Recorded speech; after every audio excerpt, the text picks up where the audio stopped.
Bonsoir mon frère, bonsoir ma soeur. Nous voulons partager un thème que nous intitulons « Les briseurs des rêves ». Oui mon frère, ma soeur, si nous prenons nos dictionnaires, nous allons nous rendre compte que le mot « rêve » a plusieurs sens. Entre autres, le mot « rêve » peut avoir le sens du mot « songe ». Je crois, quand nous parlons du songe, ça nous ramène, nous tous, quand nous dormons profondément, il nous arrive de faire des songes. Et ces songes aussi peuvent être appelés rêves. Et nous descendons au deuxième sens du mot rêve. Toujours les dictionnaires nous montrent que le mot rêve peut aussi avoir le sens du mot ambition. Le mot rêve peut encore avoir le sens du mot vision.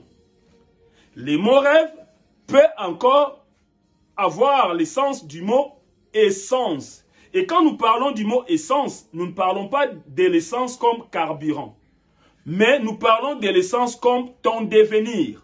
Et cela même nous ramène, pour ceux qui lisent beaucoup la littérature, il y a un certain philosophe français répondant au nom de Jean-Paul Sartre. Il est déjà décédé. Et ce philosophe avait une de ses pensées philosophiques qui était basée sur l'existentialisme de l'homme. Et dans sa pensée, il disait ceci: l'existence précède l'essence. Donc, autrement dit, ce que l'homme peut devenir un jour, cela ne dépend d'abord de l'existence. Donc, autrement, avant que l'homme arrive à réaliser ses rêves, il faut qu'il existe d'abord. Donc, le mot essence a aussi l'essence du mot rêve. Et mon frère, ma soeur, par définition, le mot rêve veut dire quoi? Toujours les dictionnaires nous disent le mot rêve est une représentation plus ou moins idéale de ce que nous comptons réaliser un jour. Et mon frère, ma soeur, je crois tout homme soucieux de sa vie a toujours eu un rêve dans sa vie. Il y a pour les uns et les autres, ils ont toujours projeté de devenir peut-être politiciens. Il y en a d'autres qui ont toujours projeté se marier un jour. Il y en a d'autres qui ont toujours projeté faire des enfants. Il y en a d'autres qui ont toujours projeté vivre hors de leur pays. Il y en a d'autres qui ont toujours projeté avoir un travail stable. Il y en a toujours d'autres qui ont souvent projeté de devenir des serviteurs de Dieu. Mon frère, la liste n'est pas exhaustive. Tu peux compléter la liste. Mais mon frère, malgré tous ces rêves que nous avons toujours eus dans nos vies, malheureusement, il arrive pour les uns, tout comme pour les autres, que des fois ces rêves ne soient pas réalisés. Des fois même, malgré que ces rêves sont réalisés, nous avons du mal à maintenir ces rêves-là. Tout simplement parce qu'il y a certains éléments qui nous entourent souvent. Et ces éléments-là s'élèvent comme des éléments qui brisent nos rêves. Et ces éléments-là, nous les appelons des briseurs de rêves. Vous comprenez, nous voulons parler de certaines personnes qui nous entourent. Et ces personnes-là, nous les appelons des briseurs des rêves. Pourquoi les briseurs des rêves? Parce qu'elles ne sont là que pour nous empêcher à réaliser nos rêves. Elles ne sont là que pour nous empêcher à maintenir nos rêves. C'est pour cela, mon frère, ma soeur, vu l'immensité de notre sujet, nous ne pouvons pas aborder tous ces grands thèmes en un jour. Mais par la grâce de Dieu, nous allons l'aborder progressivement.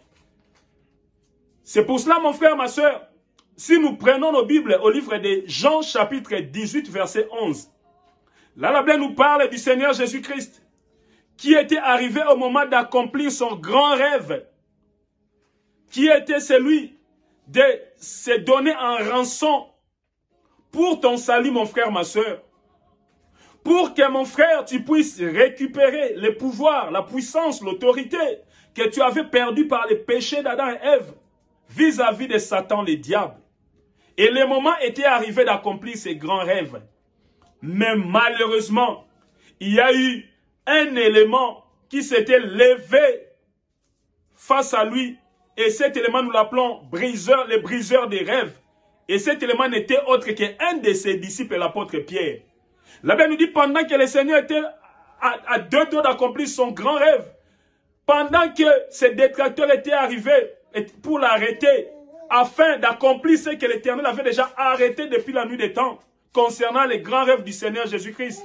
La Bible nous dit, l'apôtre Pierre va s'élever, il prendra l'épée et va couper l'oreille d'un des détracteurs du Seigneur Jésus-Christ. Et le Seigneur lui dira, au livre de Jean, chapitre 18, verset 11, « Pourquoi fais-tu cela, Pierre?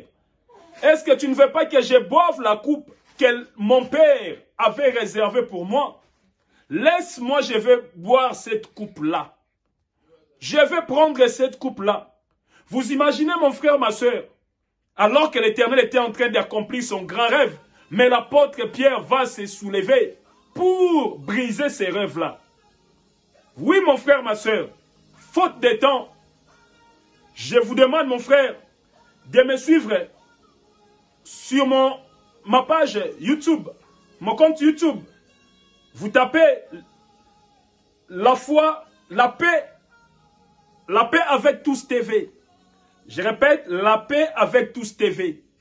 Vous allez voir toutes mes vidéos. Et pour d'autres, vous pouvez aller sur TikTok. Vous allez voir mon compte TikTok. C'est intitulé Moke856. Moke, ça s'écrit M comme maman, O comme Olive, K comme KFC, E comme Emmanuel. Et puis le chiffre 856. Et là, vous allez voir toutes mes vidéos. Et